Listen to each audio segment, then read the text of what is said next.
Hey witches, if you are enjoying Waking Up the Witch, then you're definitely going to want to check out my magical shop, Moonbee's Wellness in Medford, Oregon. We have a curated collection of crystals, incense, sage, witchy books, tarot, oracle, and so much magic made locally here in the Rogue Valley. Whether you're just beginning your witchy path or you've been on this journey for quite a while, we have so many items to support where you are in your journey. And we ship anywhere in the US, so no need to be local. But Moonbees is more than just a shop.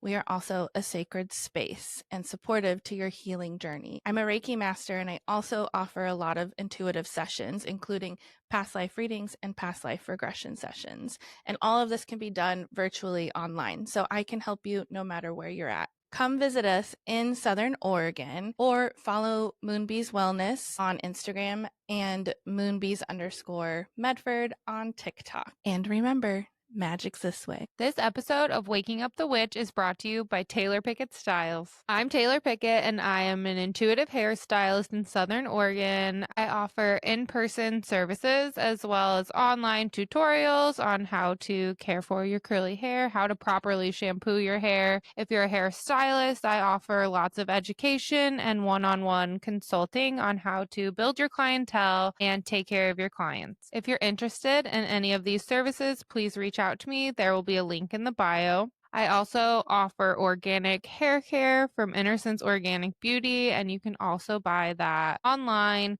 through me, link in the bio, and also on my Instagram page, Taylar Pickett Styles. I also have a TikTok page if you're into just talking a little bit more deeply about things, going into deeper dives about hair care, self-love, and self-worth. My TikTok handle is Southern Oregon Curl. And don't forget, tame nothing, nourish everything. Enjoy this episode.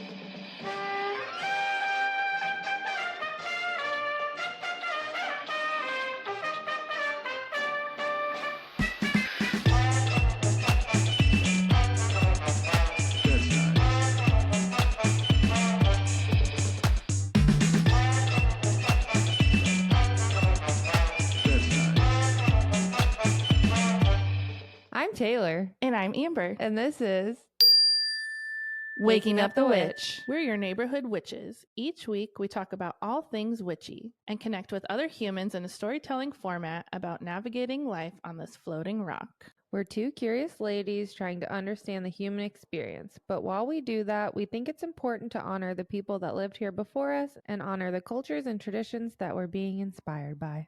This podcast is about waking up the witch, which means we are learning and growing every day. That being said, we are always open to feedback on how we can do better. The views and opinions of our guests don't necessarily reflect the views and opinions of Waking Up the Witch. Now, let's go, ghouls.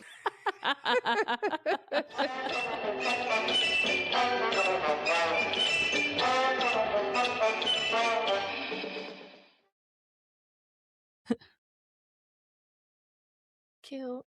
This one's for Curtis. It looks cute. Hey. Hi. What's up? How you doing? I'm great. Good. Better I'm glad than that you. you're great. Better than you. Here we go again. Always opposite vibes. I mean, I have some rage that's been trapped in me for a while. And it's probably giving me diarrhea. But, oh, yeah. you know. That's not fun. Or it's pizza. Yeah. But I haven't had meat in probably a month. And I haven't had cheese since the pizza. Okay. Because I'm terrified. Yeah. So. Well, cheese never seems to agree with you. Well, I stop and then I eat some and I'm like, that was fine. And then I eat a lot. And then it's like, okay, not you can't good. have that much. No. Yeah. All or nothing. Like the summer house reunion night, I made a cheese board and ate that with some fruit and stuff. And then I was fine. Then, a couple days later I ate pizza and I'm not so fine. Not so fine. But yeah, just going through a big transformation, I feel like right now. Yeah. I think you've been on the precipice of that for a little bit, for sure. Yeah. I always think about that quote that I saw is not feeling like myself lately. Guess I'm turning into the person I'm supposed to be or something like that. That's cute. I Yeah. like that. Well, what's wrong with you? I'm luteal. Who Just said that to feeling us? the Someone gloom said and that. gloom of life. I And just feel so overwhelmed and under pressure right now for like a lot of things. Yeah, there's just like so much going on. We've been double recording for like 3 months if I would have straight. known, I just got herbs from Capri. Actually, she gave them to me before we went to Tony's somatic thing, but there was like a PMS relief, Mm, like emotional support. cute. I would Yeah, have I brought you keep that. forgetting to take something like that.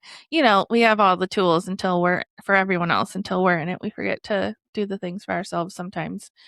Also, you're like, I'm fine, I'm fine, I'm fine. So you don't do the things leading up to it, Right. and then you like get hit hard. Yeah. So you like forget to support yourself Well, all the I've way up to it. been like way better about taking vitamins, which is like always a struggle for me. I just like am not good at that routine. I hate swallowing pills, so I'm like, I like it. I don't want to. I'm like try to see how many I can take at one No, time. I cannot, like barely two, depending on the sizes. Like, can I handle? But you can I've take a always dick. struggled. Nope, not very good at that Okay. either.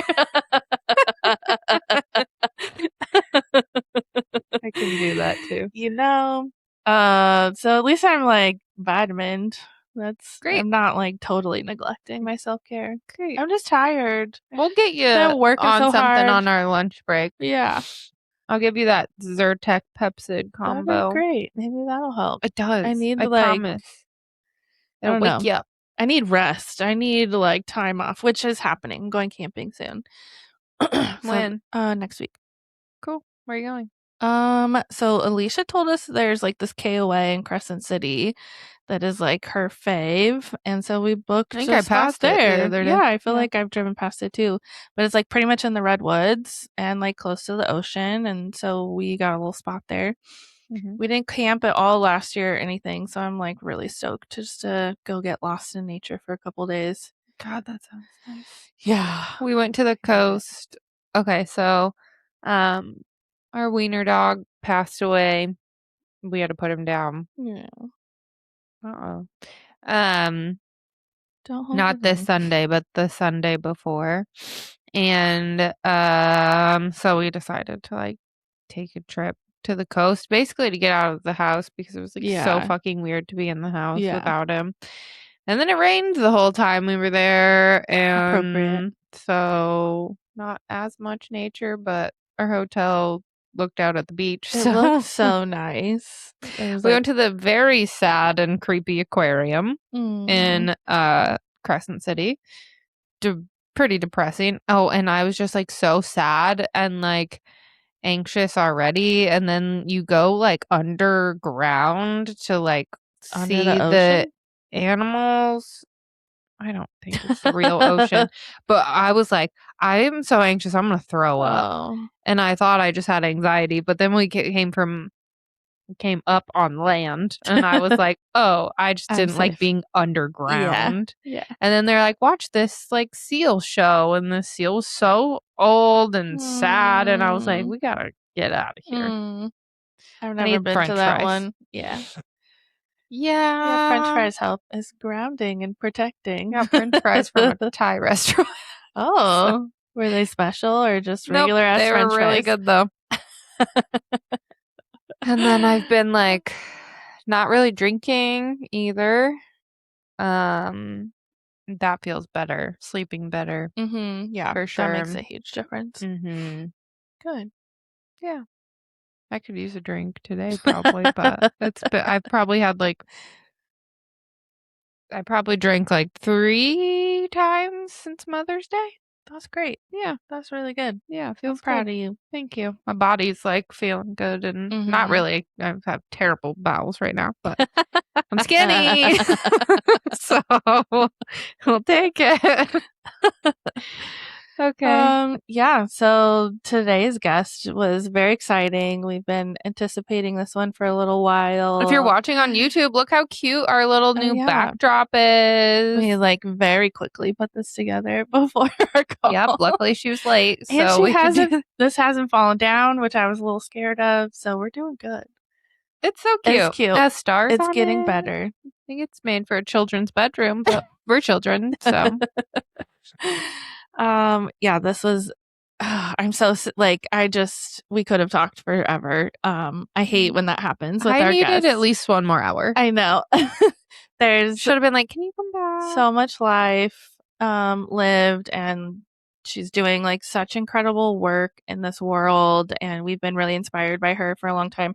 You've probably seen her. She has like a really big following on social media and is hilarious and amazing and like speaking so much truth out into the world of especially about our current political climate and capitalism and pedos and all of the Rape culture, all of the everything. things and healing and so like everything. in such like a powerful way that's like a good reminder to fucking move our body and shake that shit out and compost all of the energy that we're holding on to. And it makes sense learning about her story like that. I'm so grateful that she's found herself in Semitic practices because so I want to tell my story. Yeah, okay. Let's talk about it. So she came to Williams, which is like an hour outside of where we live, out in the Applegate Valley-ish. And it is, I don't know why I said ish. It is. And I was like, she has to know somebody. Like, that's the middle of nowhere. And I bought tickets to that and the comedy show, but then with the dog passing, I just like couldn't do anything. I was off work all week, blah, blah, blah, blah, blah. So I was like, okay, I know this is something that like I'm going to be uncomfortable with, but I had no idea what it was really going to be. I didn't know if we were going to like sit in a circle crisscross and like scream. I don't know. Yeah. And so I went and I knew that I was, like I said, gonna be uncomfortable. And then I definitely was. And there was like, it was fun though. There were so many people there. And she said that a lady just DM'd her and was like, "Hey, I don't want to drive to Portland. You should come here." And she's like, "All right, I guess." So that's what brought her to Williams. Amazing. I was like, at first, I was like, she has to know somebody. Like, you don't just end up in Williams. Yeah. So she like gave us a prompt, and then you like do the body movement the full length of the song, and then you have like a repeating like mantra that you're saying through it. And that was like really cool. The last one was something about probably visibility or just like I don't remember, but it was like she split the group in two and she's like, this side make like the ugliest face and most disgusting body movement you can, and I want this side to look them in the eyes and send them unconditional love for 5 minutes. Okay, go. And I'm like, I fucking hate this. And were you on the ugly face side? You had to do both. Oh, okay. Yeah, you gotta switch that swap. Makes sense. That's fair. And so I was just like, I don't know. And then Capri was making ugly faces, but she just looked cute. And I was like, you can't be ugly. You're so cute. And yeah, I was like, it's crazy because you're like, okay, you move your body and then you recognize like what area feels something or like hurts or is sore. And then you are like, okay, what's attached to this area? So like, you know, traumas in your hips and then like your knees or your parents and your right knees, your dad, and your left knees, your mom. And then you like send unconditional love to that. And it's like healing your inner child and generational trauma and all this stuff. And I love that. Yeah. You could also do body code. Yeah, it's all very connected.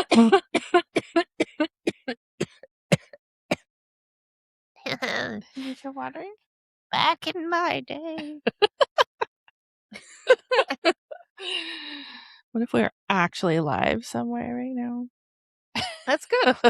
Good shit. And then people could just admire how funny you are.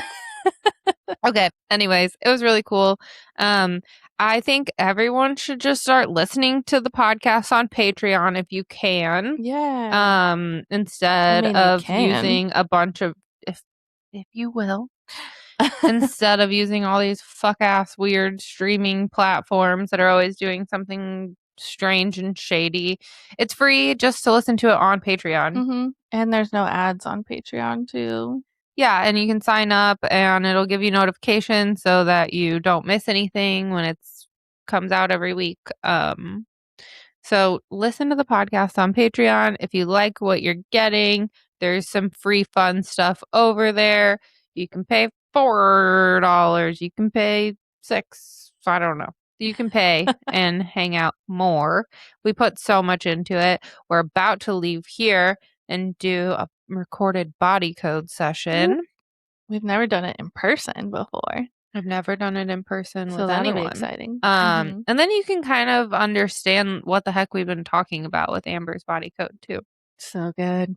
Yeah. And that'll make me feel better, honestly. Yeah. I always am glowing after doing sessions for Okay. people. Jillian keeps watching me. She's like, you're just always so beaming after you do a session for somebody. I'm like, it Amazing. energizes me. It just makes me so happy to see what comes up and have someone feel better. So fucking cool. Wow. Makes me feel better. Leave us a Patreon. comment, subscribe, share with a friend, something. We want to keep doing this for a long time and we need you to engage. Yeah, that helps a lot. So patreon.com/wakingupthewitch is where you will find all of those things that Taylar was talking about. If you do the highest level, you can get my nudes. I'm right. She won't even show her feet around here. That is the highest Facts. tier. Yeah, I don't do free feet on the internet. So. Smart. Anyways, we'll see you over on Patreon. Okay, bye. Love I mean, you. not bye. Go enjoy. Enjoy. Okay. Will you open us, please? Sure. Okay. Okay. If you are in a safe space, I ask that you close your eyes to connect our energy. We're going to take 3 deep grounding breaths. Take a big deep breath in through your nose and out through your mouth.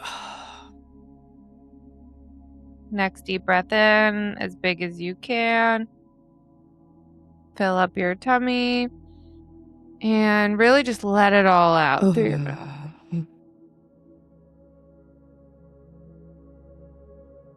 Last deep breath in, really becoming present and letting go of any to-dos, anything stressing you, just becoming present in this moment. We ask that our higher selves and guides and spirits are here with us today to bring forth whatever is meant to be heard by the collective. Hello, hello. We are so excited to have you today. Please introduce yourself. Yay. My name's Toni Nagy. I am a comedian, a content creator, and a somatic practitioner, a dancer, a writer, a filmmaker. Hell yeah.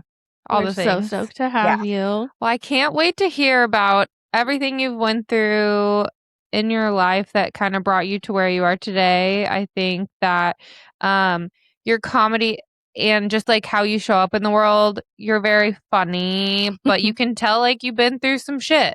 And so Oh, wow. You can I mean, tell, you also girl, talk you're about a little the shit. frazzled. You're very open about all of your shit online. And I think that's very brave and it takes a lot of I don't know, balls. Courage. Yeah. Labia. Pussy. Labia. Yeah. So take us Yes. back to baby Toni. Did you guys ever watch the movie Austin Powers? Yeah. Where, Dr. Evil's monologue, he's like, my father would womanize. He would make outrageous claims like he invented the question mark. Take me back to the womb. It's funny you mentioned the womb because I do think I have major womb trauma, which I discovered on a mushroom journey. When I was with my friend and we were going to hike this mountain for her birthday, and I brought the mushrooms and I was like, we should have an intention for this birthday hike. And I was like, and she was like, okay, you know, like kind of being resistant because like Gemini vibes. And I was like, no, you can't have this intention. So she was like, my intention is to get up and down the mountain. And I was like, okay, girl. you know, I was like, okay, I see what you did there, you know? And so then I was like, okay, well, my intention is to let go of everything that I'm holding on to that's holding me back, you know? Oh, shit. And literally, like, the minute I said that, I was like, that was a big intention. You know, I was like, I'm going to have a bad time. Like, I was like, but I set the intention. And we had these like microdose pills. And she was like, let's do 5 of them. Oh, dear God. Because she kept saying, she's like, they're microdoses. They're microdoses. Like she kept using the word microdose. And so like, I was like under this spell, like no matter how many microdoses you do, it's still a microdose rather than being like micro plus micro plus micro plus micro plus micro equals macro, you know? Been there. I was like, okay. And then we ate, I think I did 4 because I was like, after 4, I was like, this is nuts. You know, like, what are we doing here? So we hike up the mountain and you know, at first I'm like, this is vibes, you know? And I'm like, why isn't everyone eating mushrooms all the time kind of thing? And then we get to the top of the mountain and, I suddenly was like, oh, cool. I'm feeling every single emotion at once. Oh, just like all the emotions, like overwhelmed. every single kaleidoscope of emotion I was like feeling, and it was manifesting as like extreme terror. And my friend, she like physically was really limited. Like she couldn't see anything and she had a headlamp because the sun set and she had a headlamp and it was just like this, like this whisper of a light.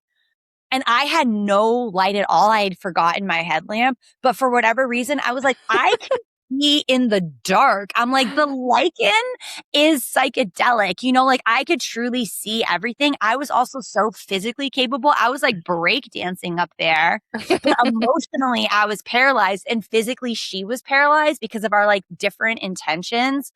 And then, you know how like with mushrooms or any psychedelic, you're kind of like, when is this going to stop elevating? You know, I was like, okay, I'm like, and we just kept going up the roller coaster. Like it just kept getting more and more intense. And even though I like literally was doing handstands, I could not handle all the emotions. And then like the only thing we could say to each other was like, we did not mean to do this. You know, like this was not what we meant to do. You know, like other than that, we were like pretty quiet.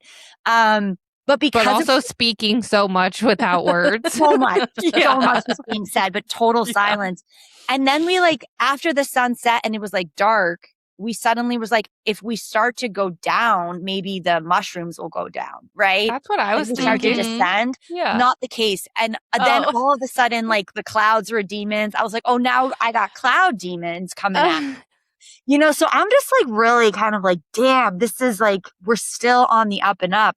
And then this is all going to make sense. Okay. I promise you, I'm not just. I'm in. Yeah. Keep going. So then, I finally am like, we should just look at this. Oh, also this bitch wanted to be still because she couldn't see my friend. Yeah. You know, and I was just like, no, I cannot be still. We are moving. So I'm like holding her because she can't see anything. And because of this lack of light happening. And I'm like literally carrying her down the mountain. And then I'm like, okay, maybe we should just like look at the stars for a second. And then I look at the stars and I realize like, oh, this is the primal terror of my infant self. And like, this was the feeling that I was feeling because my parents would leave me in a room like 2 floors down because I was their second kid and they didn't want me to wake them up in the night. And I was like, oh, this is the terror of my infant self. Wow. And that's what I'm feeling. And like, I no longer have to feel that or hold that because even though I may not have been supported in the way I needed to be supported in that moment, I have created the container of support that I need now. And it was like this whole like restructuring of this terror. And the minute I realized it, I was like, fine, it was over. And then I took my friend's headlamp And I was like, girl, you have the wrong setting on. And I just switched the setting and it was like, so much light. It was like 3-mile radius of light. I was like, we have plenty of light, man. Wow. Yeah, we have everything we need right here. Everything we need. And like the terrors in the past, man, like I reconfigured it. But so I don't think I trusted the womb. That long story long, Yeah. I don't think I trusted the womb. And I definitely, as a baby, had like massive existential terror. Oh. Well, I appreciate that story because I am a mom to a toddler and we've co-slept the whole time and it can be fucking hard. And sometimes I'm like, I should have just sleep trained. Wait, and how old are they now? She's 2.5.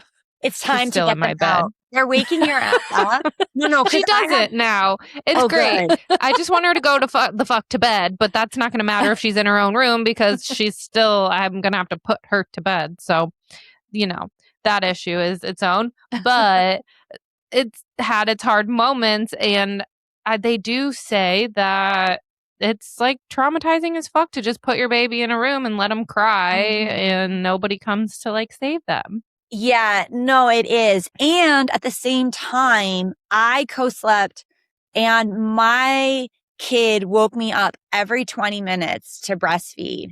And I never did a bottle because I was kind of like, why do the microplastics? I didn't really like think about it. And in the beginning, it seemed chill.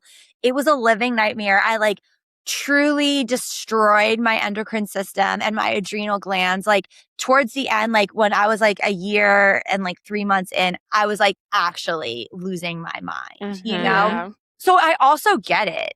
Totally. I also do get it. And especially if you have like a kid that's waking up and you're kind of like a light sleeper and I was waking up 20 times a night for a year, maybe it was like 6 months on.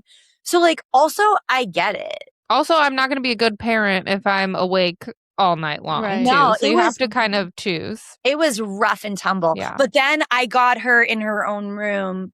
But it was because of my existential... I had such sleep trauma that I was like, it's like the way we parent our inner child can also be its own horror show, Because I was like, I'm not going to do the same thing to my kid. And then I was like, I had shingles on my face, like, and shit got fucked up for me. Like, it was hard. It was hard. Yeah. So also like respect, I think that's the complexity of all of these things is like, it is a survival no matter what. Yeah, we're all in survival mode and like shit's gonna get shadowy no matter what we do, man. Literally you shadowy in the woods. Literally. Where did you grow up? Okay, so I grew up in Boston, Massachusetts. Okay. I was born the last 2 days of 1979.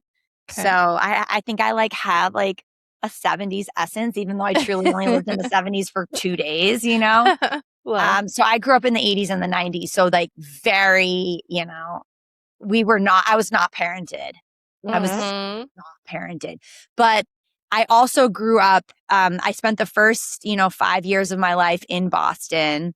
I had an older brother. My brother was it's so funny because I was like thinking about this a lot at that comedy. I don't know. Did you go to the comedy set? No, I had to go back home I drove like an hour to get there. I have a toddler, so I went back home.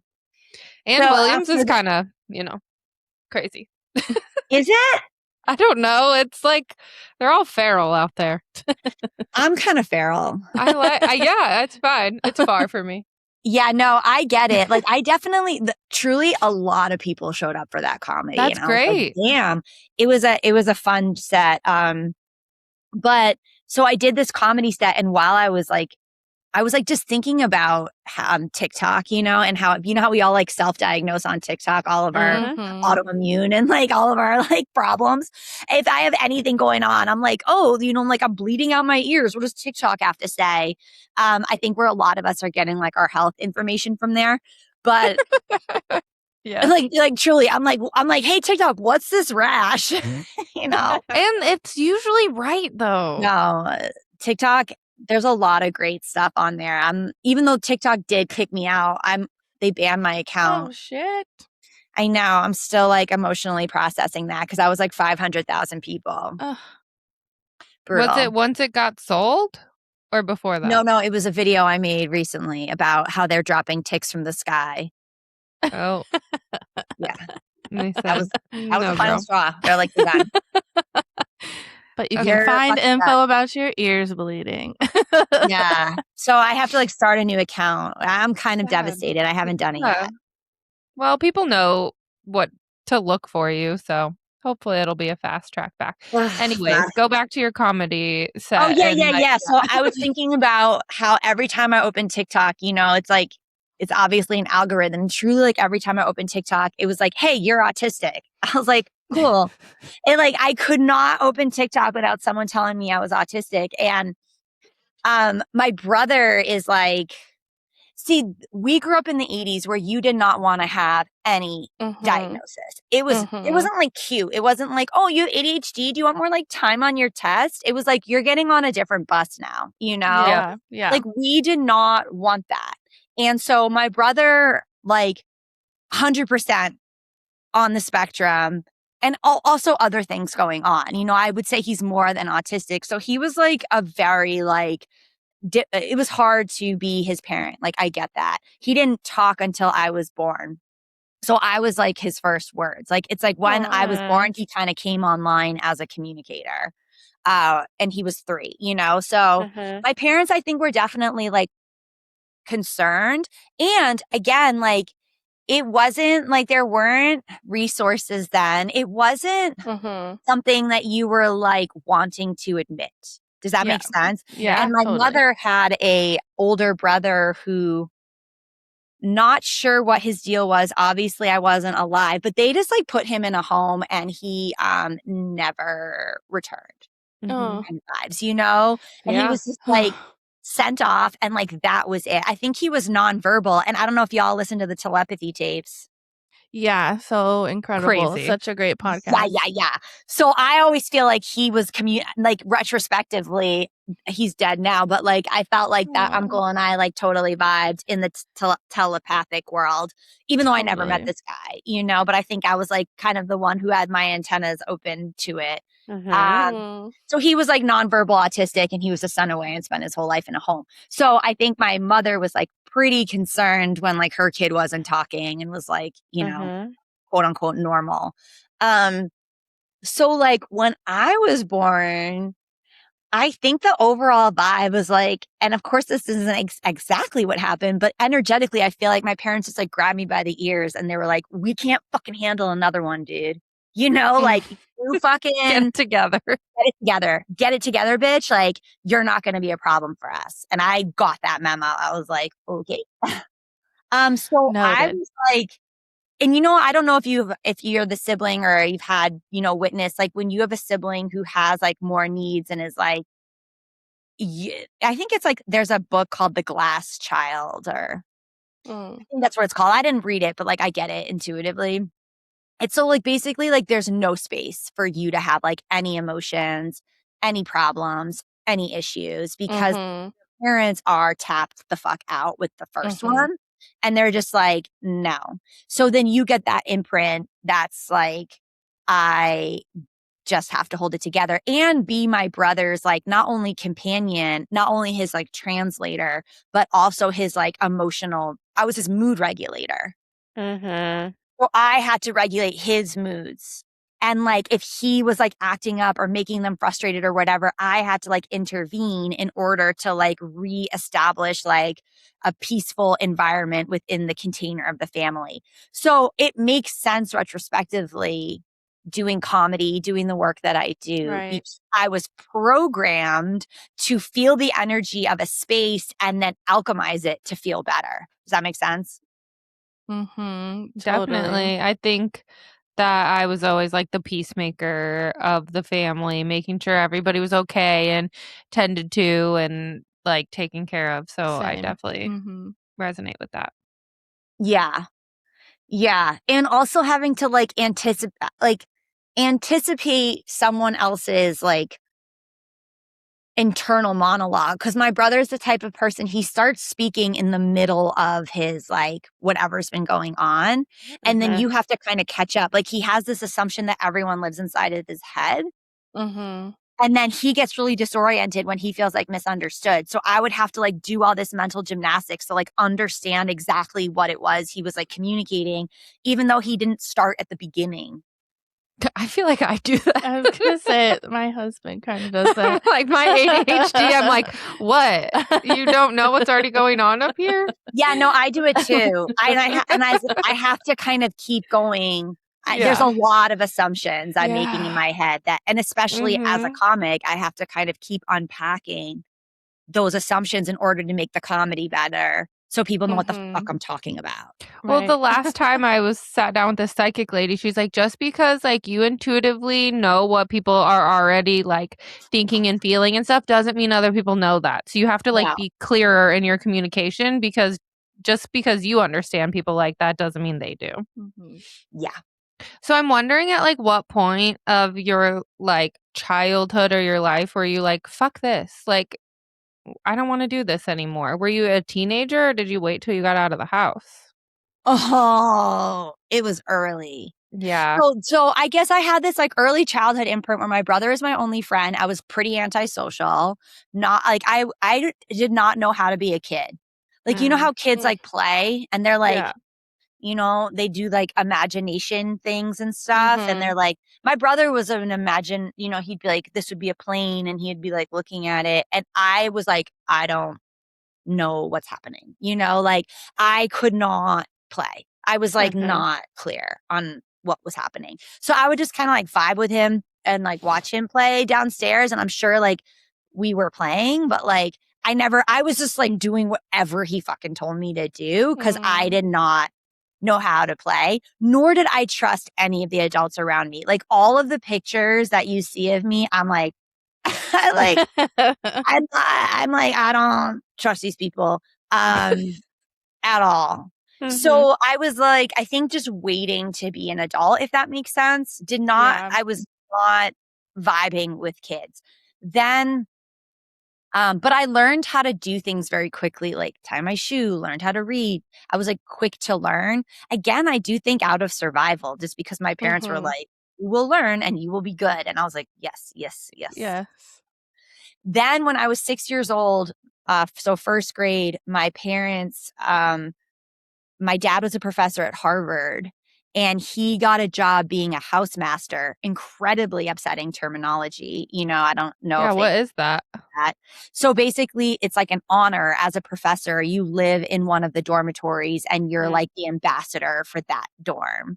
And but it's called a house. It's upsetting. It's upsetting, you know, language. So I was brought to live inside of a Harvard dorm from 6 until 12. Holy shit. Interesting. And there was a cafeteria there. So like my parents were kind of like, oh, you could just like eat at the cafeteria, you know? So no longer was there, here's breakfast, or like, here's dinner, or here's this happening. The cohesion of a regular family responsibility was just absolutely out the window, because there was this cafeteria, which was a space of like providing nutrition, I guess. But in order to go to the cafeteria, you'd have to be communing with college students, you know, it was their cafeteria. And it was then that like, I just was like, I started parenting myself. I was completely independent from first grade on, walking to school. I mean, I think my mom like had to make me lunch or something, like, but I was on my own from 6 on, basically. And that's when I was like, okay. So just really raising myself, and also starting a new school. And then again, just like feeling like this like outsider. I really was not an insider and then also being in the quantum entanglement of Harvard is nutso butso. Yeah, that sounds crazy. So wild. So young too. So young. And I was not, how do I put this? Like, the college kids did want me around, because I think if they had siblings, you know, it was kind of like, oh, and I was like, not, I how do I put this? I wasn't like someone who's like, you have to pay attention to me I wasn't trying to mold anything to my will because I was so used to being, like I was just a toy for my brother, basically. I was his living doll. So with the college students, I was like kind of a vibe, I think, to hang with because I would just do whatever they wanted me to do, And I was like a kid and I had like a little bird on my shoulder and I was always in roller skates, and they're like, count. So I was just hanging out with college kids all the time and they seemed fine with it. Like they would invite me places, So it's kind of weird, but also weird. Thankfully not pedo. Yeah. Someone brought me as their prom date as like a joke, but then like all the girls like played with me and like danced with me. So I was like kind of also vibes. It's awesome. They probably seemed like they knew that you needed some attention and guidance and that you're just like this feral child. And also I imagine campus. you're very smart and like, I don't know, Probably adults cool, love smart children for some cool reason. Kid. Yeah. And I also think I'm like still trying to understand like what they got to also feel like kids because still when you're in college, you're young. Yeah, totally. And Harvard's so much pressure. So I think it was like this like kind of like relief from a pressure cooker to like just kind of hang out and like eat candy. And they would tell me their problems. I was like, I wanted to be a psychiatrist as a kid. Like I was always listening to people's stuff. So I was also like a walking diary, so people could just like externalize their problems on me and I would just like listen. So that was kind of vibes also. And it was an interesting thing to be in that environment, but also just so academic. I think there was a lot of quantum entanglement I was having with these, poor, pressurized college kids who were really wanting to succeed. And that infiltrated my psyche deeply. But in the 3rd grade, there was a girl who came into our school and her name was Lizzie.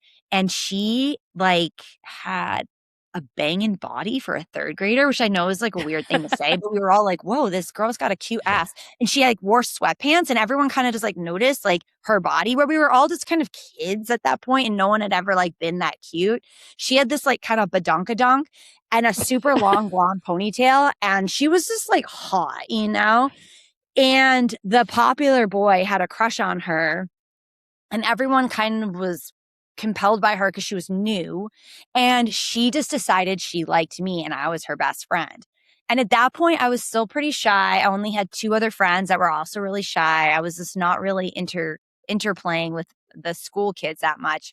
And this girl and I really bonded. And I think she thought my house was cool because, again, there were no rules. And so she would come over and we would just do whatever we wanted. We would sneak out in the middle of the night. We would stay up all night and like play pool with college boys. And like, it was very unique, And so she was this popular girl and then she left the next year. So in the 4th grade, everyone's like, well, who's going to be the popular girl now? And I just inherited her crown because I was her best friend. Wow. And I went to the same school my whole life. So then I just was popular for the rest of my life there until I graduated. But I don't think I was, it's like, I didn't have the constitution, like the psychological, philosophical constitution to handle what it was to be the most popular girl in school. Because I think in order to do that successfully, you need to like have boundaries and not be an extreme raging codependent people pleaser. But I was such a people pleaser and so concerned with everyone else's well-being that to be popular within that context was a living nightmare. Yeah. Like truly, it was a living nightmare. Yeah, just the vibe that I get from you in our like small amounts of talking and meeting is like you do feel like a friend to everyone. Like you're very kind and casual and like open and loving and down for whatever it seems like. And so I can see how that does attract a lot of people, but with that comes a lot of responsibility as well, especially when you are just like a lover of people. Yeah. And it just like, I just sacrificed myself time and time again without any doubt. I was not equipped. I was just not equipped. not equipped and feral and free and no supervision. Mm-hmm.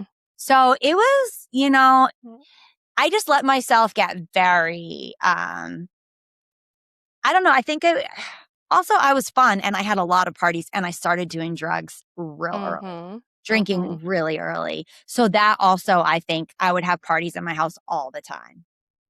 And because I was a people pleaser, I would invite everyone. Everybody. I hated I hated hierarchy even as a kid. Mm-hmm. So everyone was invited to my party. So I would have massive parties at my house that then I Sounds would have fun. to clean up before my parents. I miss the house parties. House Like parties were when so you're fun. young. Like that's not a thing anymore. I know. Yeah, that was the times. They were really fun, but I started drinking really young. Yeah. And I started having sex real young, like 8th grade. I started drinking earlier with my family because my mom's family was WASPy and European. Okay. So we started drinking young. Alcohol was a huge part of the family culture. And then it was a part of my middle school and high school life a lot. A lot of binge drinking, a lot of drugs, a lot of acid. Also, I was growing up during raves. Same. Yeah. So going to raves, doing acid, doing pressed pills, you know, Same. Yeah. speed, you know. I think for your brain it's bad, but also I was like happy to get a lot of that over with by the time I was ready to start like being an adult, so that I wasn't like a piece of shit adult. But I think like brain development wise, not great. Okay, so again, having professor parents and having that exposure to like, you know, one of the most like coveted academic institutions in the world, I was very unimpressed by academia. And I also felt in high school that everything was propaganda. But this was before the internet, man. And like, I couldn't prove that. But I felt it. Like, I felt it in my soul. And I remember just like the way we were taught about things, like the way we were taught about civil rights, the way we were taught about slavery. It was like the way we were taught about slavery in a progressive, you know, New England private school was like the North understood slavery was bad. And so like we stopped it because the Southerners like didn't get it. Like that was the rhetoric. And I was like, that doesn't make sense. And like the way they talked about civil rights was like as if it was in the past. It wasn't like we are still actively in a white this nation, you know, and totally. All of that felt very uncomfortable to me even then, but I didn't necessarily have the language for it, but I had the understanding that like, And I also really was understanding that my educational system was about regurgitation versus idea sharing and challenging because I annoyed the shit out of teachers. They did not like me. I was not, you know, the only teachers that liked me were like English teachers that were like, oh, you've got interesting ideas, but like history teachers, you know. So I felt by the time I was graduating high school, all my friends were going to Ivy League schools kind of vibes. You know, it was like a feeder school to the Ivy Leagues. Like it was a very hard academic, like sport athletic, like preppy school. I did not do art. I did not think I was an artist. I wasn't a theater kid. I was an athlete and like a people pleaser. And that's it. I was not taken seriously as an academic because all this, you know, everyone knew I was having these parties and everyone knew I had a lot of boyfriends, you know? But not branded. Like, it's funny. I did, because I was such a people pleaser and friend to all, like I was never like ostracized as like a slut or anything, even though I was cheating on everyone. Everyone knew, but I got away with a lot. I skipped school a lot. I cheated on every boyfriend without even the hint of shame. I was a very polyamorous teen.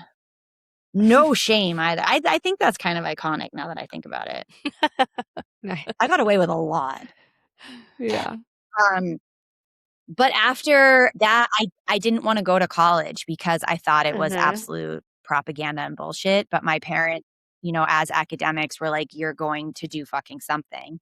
So they sent me to do a program called City Year. Do you guys know what AmeriCorps is? I've heard of it. I don't know what it is, though. Yeah. Kind of like the Peace Corps, but in America. Okay. So you devote a year of your life to social service, to doing community service. And I got sent to Seattle and spent a year of my life doing community service at low-income housing, doing basically like homework help for the kids that lived in the community, and like just being like running like a rec center and like a academic center for these kids for a year. And that fundamentally changed my life. Yeah, that's pretty cool. Yeah, because you know, also like I was growing up in a time where college was the media was, it was all about partying. It was like Greek life was a thing, partying, um sorority culture, like all of these things I was like disgusted by. I was even anti-capitalist then and like really rejecting status quo culture.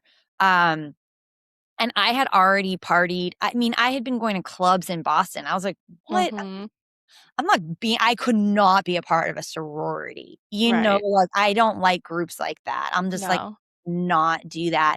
So I was just really turned off by the culture that was being presented in media. And it also just seemed really like juvenile and childish, especially when you've been like going to clubs and stuff. I was like, this does not seem fun. So when my parents were like, you're going to college, like you do not have a choice. So my mom actually applied me to a school called Sarah Lawrence. It's like one of the sister schools. It's like a very artsy feminist school. And I got into that school. I'd never seen it. I'd never been to it. And I get to that school and I was also not feminine. I was like into hip hop. I was like into different stuff. Like when I got there, I was like, this is like the Lilith fair. And everyone's wearing like long skirts. And I was like, fuck, like what the fuck have I done? But that was honestly the best choice for me ever. And what I learned in City Year, because you're responsible for like the well-being of children and these kids, like if you did not show up for work and like a kid needed help with his homework and his parents didn't speak English and you weren't there, like he was fucked. And that level of responsibility, like I never took a sick day. I would show, because obviously the world before COVID, you would go places with the flu.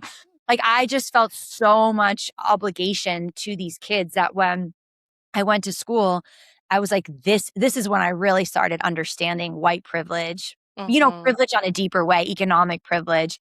It's through my experience at City Year and like through just watching how spoiled people were at school and like expecting college as if it was a rite of passage versus like not only a major economic investment, but something to be taken like radically seriously in terms of your intellectual growth.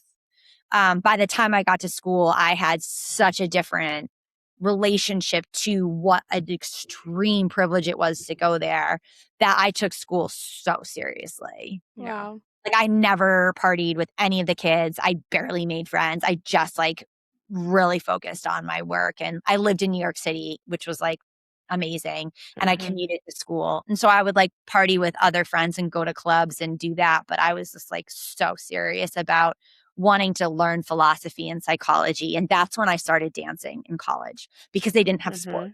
Did we? Do you have to go in 20 minutes? Yeah. Okay. So try to get us up to date to where you are now so that we can hear about what you are doing now. Oh my God. Okay. So college. I know. I'm like 60 minutes doesn't do shit for anybody. Yeah. College, I studied philosophy. And that's where I also learned about feminism. And I know that like, it's so interesting to think about how much internalized misogyny we have, Right. Because I remember someone told me I should study with one of these like female professors. And I was like, Mrs. So-and-so, I was like studying philosophy with a lady. And then I was like, oh, I'm sexist. It was like in that internal monologue that I was like, I'm fucking sexist. And also during college, my best friend died. So that was a devastation that also changed my trajectory because again, everyone else was like being young and I was confronted with the most like extreme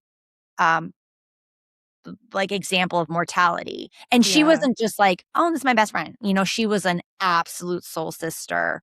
We had like merged as people and I was not okay. So all through college, I was in extreme mourning. I was dealing with like, you know, living on my own with a boyfriend who was like sucking my will to live. And but also we were fun. We were having fun, doing a lot of drugs, drinking a lot, and like doing the schoolwork. But I also became like very politicized because 9/11 happened when I was in college. And 9/11 happened when I was in Australia. So it happened in the middle of the night for me and I did not see it. You know how everyone like watched it happen? Yeah. I was living in Germany at the time. I was So were you also sophomore sleeping? in high school. I was like at cheerleading practice. And Oh, some yeah, like yeah, guy yeah. comes down the stairs and he's like, the Pentagon. And I was like, what's that? Like so dumb, like 16 years old. That's No so idea what's funny. going on. And I was in a military school. So I'm like on lockdown, could not get home till 11 p.m. Wow. Yeah. But you didn't remember how like I heard that It was insane. you were at school, they would like wheel in the TV and make you watch it. Yeah. In the library. Yeah. Yeah, like that. So I didn't even fucking see it. So that day, I was like, something's up. I knew it. I felt it in my bones. I was like, this is not what they say it is. No. And that I think was what radicalized me in that moment. And of course, like, you know, that was not a popular opinion. Like the left and the right were both like super nationalists at that moment. Like everyone supported that war. And I was like, no, no, no, no, no, no, no. So that was when like I really realized the level of mass media manipulation and propaganda. And I was also studying group psychology at the time. So the pieces were coming together. And this was when the internet really started exploring quote unquote conspiracy theories, right? Right. And my boyfriend and I, we were smoking a lot of weed and we were getting VHS tapes, like physical tapes, because we lived in New York City. So you kind of had like access to different information, physical tapes of Alex Jones. Like, but this is pre psyop Alex Jones. Whoa. I'm not saying I'm an Alex Jones fan. I'm saying in the early 2000s, he was making videos about Bohemian Grove. He like literally Gonzo styled filmed himself trying to get into Bohemian Grove. He made videos about Waco. He was making videos about the government and like the government cabal, the Bilderberg group, all of this. And this was all under conservative leadership. So Alex Jones at that time was speaking out against Baby Bush, about Dick Cheney, about Bush Sr. So there was like, I don't know what happened to that man, but in the beginning, he was part of a truth movement. Like he was. And I don't know what happened or what was going on with him in that. But there was also other kind of like documentary filmmakers who were putting out videos on like a very, like, I don't even know, there was no YouTube. You were having to like really investigate what the 9/11 truth movement was, but it was a movement and it was really based in New York. And that kind of became my new psychological understanding of politics. And now I'm like living in New York, I'm doing activism, I'm smoking weed, I'm doing coke, I'm partying, and I am losing friends left and right because no one wanted to fucking any of this. Any of this. I was learning about Jeffrey Epstein then. I was learning about adrenochrome. I was learning about the priesthood and the child trafficking. I was learning all of it truly early 2000s. And if you think people didn't want to hear it now, which more people are, oh my goodness. And I would go to parties and I would do blow and literally people would leave because I would not I would not shut up. And they'd be like, this girl needs to shut her fucking mouth, you know? And I did get kind of involved with a bunch of guys who were doing like really extreme underground journalism. And that was how I learned about the MK Ultra, the mind control, the sex slaves, all of it. And I was so disheartened by like, trying to get people to care. And when you're young, you like can't understand how people don't care. And everyone was like, oh my God, like Al Gore made this amazing documentary about the environment. Like, what a hero. I was like, you dumb fucks. Al Gore was vice president. You don't think he could have done something about the environment when he had an actual platform? Right. And instead, we're like sucking his dick because he makes a documentary when he could have been doing something. Like, I was so disenfranchised by the left that I was a part of still because, I wanted to still believe in the system in some way.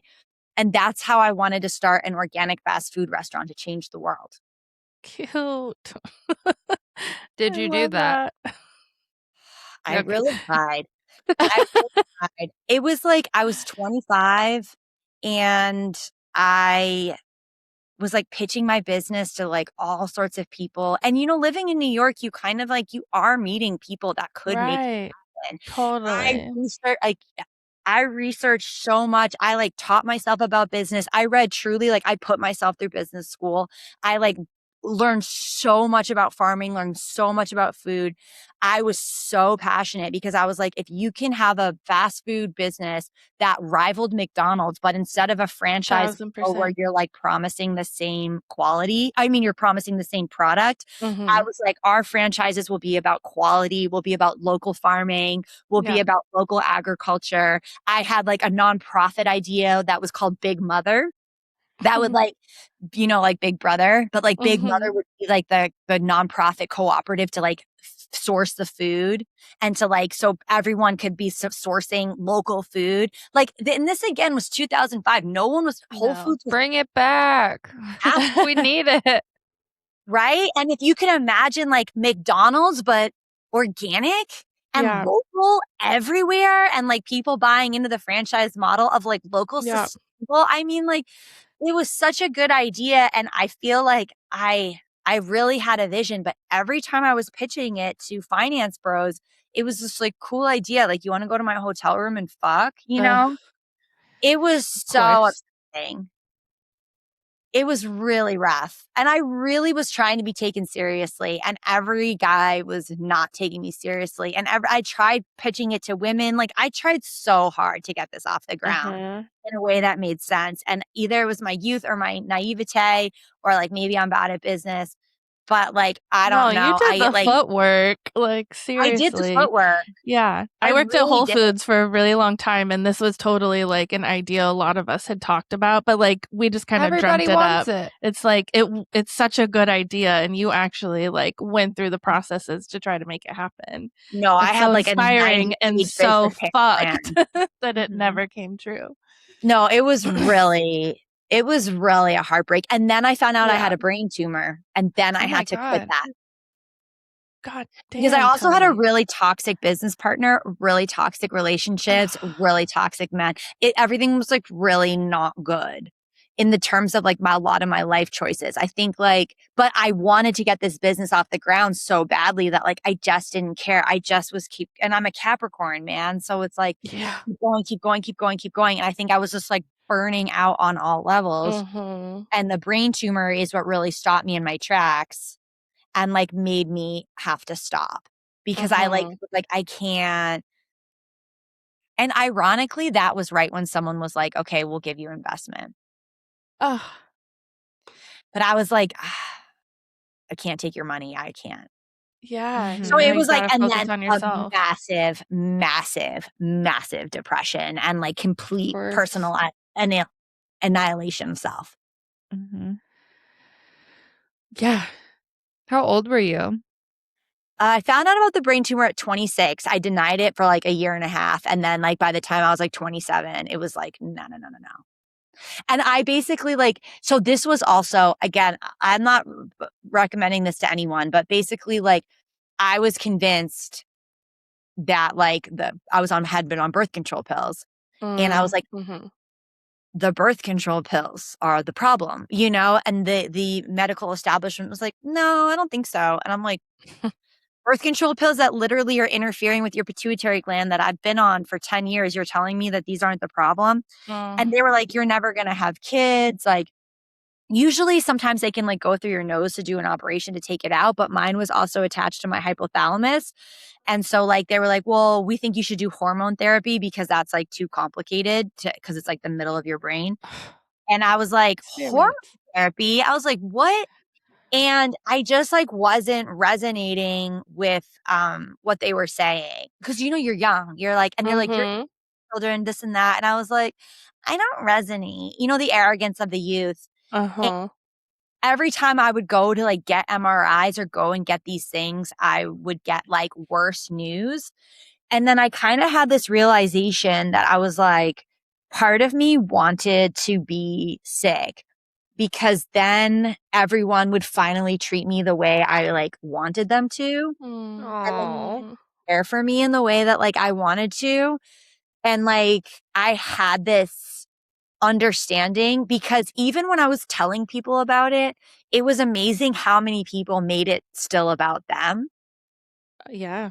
And like when it was clear that just because I wasn't well, I wasn't going to suddenly be cared for or nurtured by anyone, I was like, this isn't the vibe. So that's what committed to holistic healing. I was like, I'm not going to go to these doctors anymore. Every time I see them, they tell me we're shit. I don't trust them. I don't like coming here. I am going to heal myself. And then I did like a 10-day, remember the master cleanse? Did you Yeah. I wouldn't Totally. that, but I did do the master cleanse and I hadn't had my period for 2 years. And 2 days after I did the master cleanse, I got my period back. Wow. And that was the nod from the universe. That was like, keep going. So Wow. for the next 2.5 years of my life, I did so many things. I did Reiki. I did cleanses. I was a raw foodist. I did ayahuasca. I did colonics. I did sound healing. Truly anything, any healing modality. And this was also before it was that available. This was It's so but much more common now. it's so much. Everyone was like, "You're fucking nuts," and also still no internet. Like, yes, there was internet, but not the same. So I Not had the way to we read have it. books. I would read an entire book about healing. Like there was a book called The Brain That Changes Itself that was all about neuroplasticity. So that's what gave me, I was reading Greg Braden. I had to read books about healing and the potential of like the mind healing the body. Wow. This was not, no one, I'd never even heard the word nervous system. None of this was spoken about. But I read so many books, I convinced myself that I could heal. And I convinced myself that the tumor was, that my body had created it as like a gift to change my path. Yeah. Your whole life, you're like holding everyone's energy and attuning to everyone's needs. No fucking wonder your body is And I had no this. vision. Jesus. I kept saying I have no vision. I had no vision because of course my vision was like actually obstructed. 1,000%. And that's what eventually when I was 29, I landed at a 10-day silent meditation retreat. And that's what changed my life like fundamentally. Wow. And when I got out of the retreat, I was like, somehow I knew that I was gonna I was like, okay, I have my fertility back. I felt it. And you have a child now. Yeah. How old's your kid? 15. Wow. I got pregnant a year later. Wow. So Yeah. many chills. And then how did you find out that your brain tumor was gone? I never went back. I just believed. Okay. Amazing. Yeah. And the thing that was you're here. You're still here. Yeah. So. Here, and they told me, they're like, oh, you're going to die during a pregnancy. You're going to die during childbirth. They just kept, any doctor I talked to. And I was like, I'm not talking to any more doctors about this. And then the hospital that I ended up giving birth to, I just didn't give them any of my records. Wow. Fine. I had a great birth. Amazing. Yeah. So again, I'm not like suggesting this to anyone. And I am telling you that I had a belief system that was unwavering because I was young. And because I had read these books, you know, I didn't have the internet of self-doubt. I just didn't have it. I read these books. I believed these people. And I just walked into that timeline. And I was like, and I also was convinced that I had always known that I was going to have a daughter and that a piece of my best friend's spirit was going to be in my daughter because I was so deeply connected to my best friend. And that was also my spiritual awakening, was like connecting to her as like a God source, as a connection to spirit, as a connection to source, as a connection to the spiritual. I was like, I am going to have a daughter and she's going to be connected to my friend. And that is exactly what happened. And the crazy thing is that my husband, the person I married, we got married after a month of being together. 2 weeks after that, I was pregnant. Like, whoa. And honestly, none of this made any sense. Like, this did not make sense. We both felt like it was like happening to us. Like, there was no logic. There was no rationale. I was living in New York. He lived in New Hampshire. I came to like for the summer to film something. We fell in love so hard. We fell in love in the kind of love that like, there was a day where we literally just sat and stared into each other's eyes for 3 hours and had no idea that much time had passed. Like, and we finally looked at the clock after staring into each other's eyes for 3 hours. And we were like, holy fuck, how did 3 hours pass? It was such an extreme. It felt honestly like we were being put together. And what I found out after I was pregnant was that my husband was actually with my best friend the moment she died. And I did not know that. I never knew that. What do you mean? Wow. Because she died in a car accident and she was going to her boyfriend's house. And my husband is best friends with her boyfriend at the time. So he was there. I did not know he was there. Whoa. So she fell out of the sunroof and the guys were around her when she died. And like literally he breathed in her spirit. Wow. Isn't that Crying. so wild? And the 3 people that were there were my husband, her brother. I was never marrying her brother, gross, and her boyfriend. Never marrying her boyfriend because like we were best friends. I would never do that. So the only person that like I could have married was the one I married who was there. Wow. Whoa. Wow. I know. And you'd never met him before. We never spoke. Like I knew him, I knew him and we would like sometimes like be in the same parties, but we did not speak. And the reason why I fell in love with him was because someone, the best friend, the one who was my friend's boyfriend, he was like, do you want to hear a CD of Wes singing one time? And I was like, which one's Wes? No, I don't fucking care. And he played me the CD and I heard his voice and I was like, who the fuck is this man? Like, I was like, I am in love with this man. Wow. And he was so shy. Like, he's like a Scorpio and he's just like super shy. And I was like the city girl who would like come in and like just be so loud and always had boyfriends and was like this like big personality. And I was like, no, Wes is for me, you know? Oh my God. And like, we just kind of like, yeah. So beautiful. Really we love wild. A good love story. That is one for the books. So good. I hate that our time is up but I love ending on no, it's like love. it's my fault. I just want to say it's my fault. I was 10 minutes late, then I couldn't find the link. And it is my fault. Like I take full responsibility. It's okay. We can talk forever. Seriously, we're so grateful. Just go immediate best friend mode with everyone. And then we're like, oh my God, let's just like hang out and talk about everything and life and love and death and blah, blah, blah, blah. Yeah. So, before we like leave each other, I do want to know like briefly, if you can, how you got into comedy, where you're touring, what that's meant for you in your healing journey, and then tell us a little bit about your like somatic workshops. I went to one on Saturday and it was probably one of the most uncomfortable things I've ever done, but I was really proud of myself for showing up and being weird. And I hated a lot of it. It was really, really uncomfortable for me. And you know that. But I did it, and I feel proud of that. Yeah. That's really a funny advertisement for this. I'm like, that's interesting marketing. You're gonna I hate just it. hated like feeling so exposed to others and like doing things that were like uncomfortable but in front of others. Like I feel like if it was something I was doing at home, like I would feel more able to feel weird and do these crazy faces and these weird body movements, but I felt like I really had to expose myself and Yeah. I'm not like that, and so it was uncomfortable for me, but I did it. And I Yeah, feel God is proud. blessed. And I totally understand.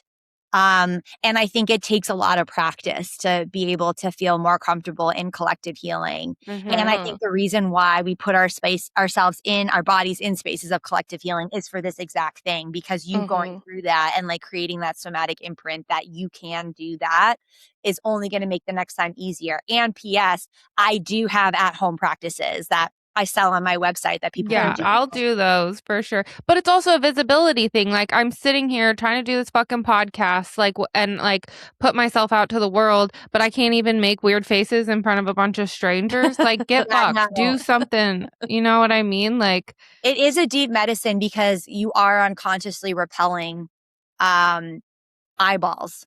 Yeah. You know, and you have to, in order to be on the internet, in order to put yourself out there, you have to attract eyes. You have to attract projection. You have to attract all of it because it is not casual.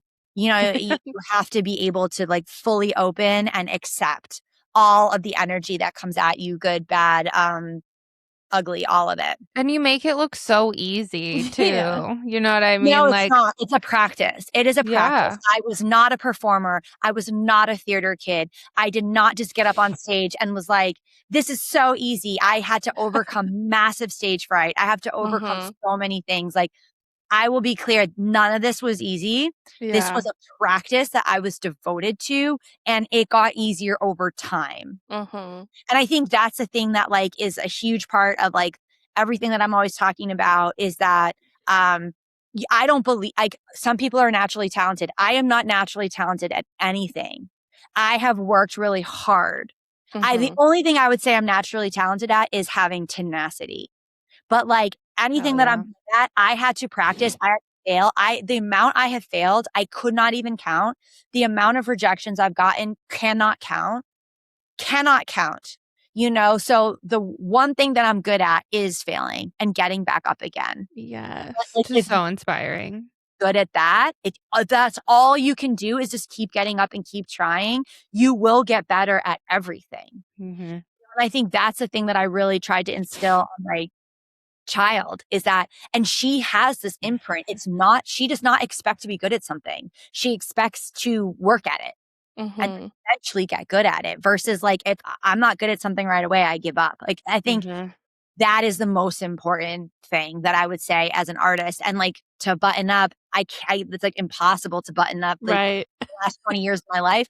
But I will say the reason why I'm devoted to comedy or the reason why I have an artistic devotion is because it gives my life a meaning.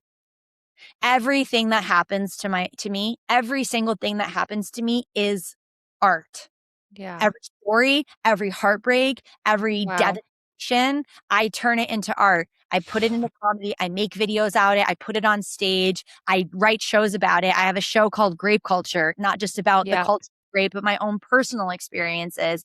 You know, everything that has happened in my life, I contextualize it in the framework of art, in the framework of writing, and that gives my life meaning. I'm not saying that that is like psychologically sound. I love it. Yeah. We're obsessed. It's fucking random that happens to me. It's all something I give back. So it's like, it's horrible, but I'm going to alchemize it. I'm going to compost it and I'm going to give it back. I'm going to reflect it back to society. And that is my motivation. It's my experience, my education. I synthesize it and I just reflect it back. I'm not trying to change anyone's mind. I'm not trying to quote unquote wake anyone up. I'm not trying to quote unquote educate anyone. That is impossible. I am sharing my process of education. I'm sharing my process of my own internal work. And hopefully that's of value to people. That is what my somatic work is. I have a somatic practice that I do alone and I share it with people. I didn't like go to quote unquote school. I am a trained dancer. I know about anatomy. I know about how the human body works. I've educated myself, but my somatic work comes from embodied. And you're intuitive. Yeah. I Yeah. do think just you saying that is just such a light bulb for me. I feel so like that, just that one like little blurb, it will change my life and so many other people's of like everything that's happening to you is not random. You, as long as you like find meaning in things, then you can use it to change yourself and the world, and just like making sure to stay open and making connections. You don't even have to like put yourself out there publicly, but if you're making connections one-on-one with people and using that in like a life way, you can change something. Yeah. I think that's our message. I didn't want I hated it to be an insult. I just hated how I felt exposed, by the way, about the workshop. When I said I hated it, I didn't mean like what you were doing. What you were doing was like so impressive and so magical. I was just uncomfortable. You know? Like it did make Okay, good. Thank No, God. I understand. Okay. It is where hard. can people? Sometimes I tell my daughter what I make people do, and she hates it. Oh yeah, sorry. I think we were cross miking. No, I get it. I understand. I'm not like, what do you mean? Good. I'm not offended. Yeah. Yeah. Okay. Where can people find you? How can they work with you and find your workshops, find your comedy, all of that? Okay, yeah. So I am on tour. I'm actually always on tour, but I am on like a balls to the wall, labia to the floor tour right now. Whore tour. I'm on a whore tour right now. Whore tour. And I teach somatic.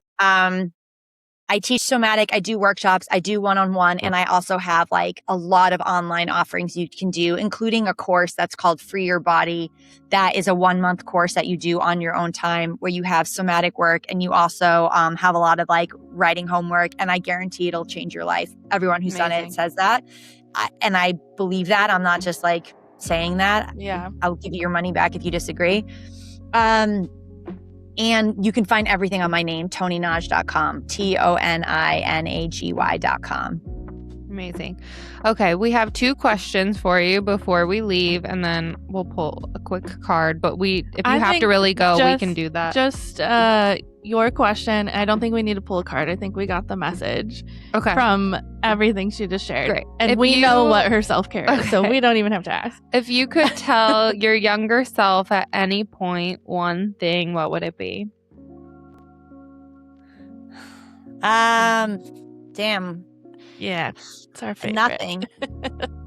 Yeah, I wouldn't have listened. That's pretty common. I don't know. Yeah, I don't think I would have listened. I don't know. You know, it's like you can't. And you wouldn't be here. You can't tell anyone anything, even though I regret so much. If that makes sense, you know? Yeah. I feel like my younger self would have rebelled against it. Would be like a butterfly effect thing. Like I would have told myself something and I would have done the opposite, just be a cunt. So I'm like, I leave that bitch alone. I'm going to leave that bitch alone. She would have rebelled against me because she's an idiot. Obsessed. Amazing. Well, perfect. We appreciate you spending your time with us. This was so special. And I wish we could talk forever. But I know. Thank me so too. much. I also wish we could talk forever. I wish I didn't have to go, but like sadly, I really do. Okay. Well, you go. We'll talk to you later. This episode has been produced by my husband, Curtis Burgess. Make sure to follow us on Instagram, TikTok, and YouTube at Waking Up the Witch. And if you have any questions, comments, or concerns, please email us at wakingupthewitch@gmail.com. And don't forget to head over to the link in our bio on Instagram for all the ways to connect with both Amber and Taylar. And go to moonbeeswellness.com for all your self-care and witchy news. We love you. Bye. Bye. Ow. Ow.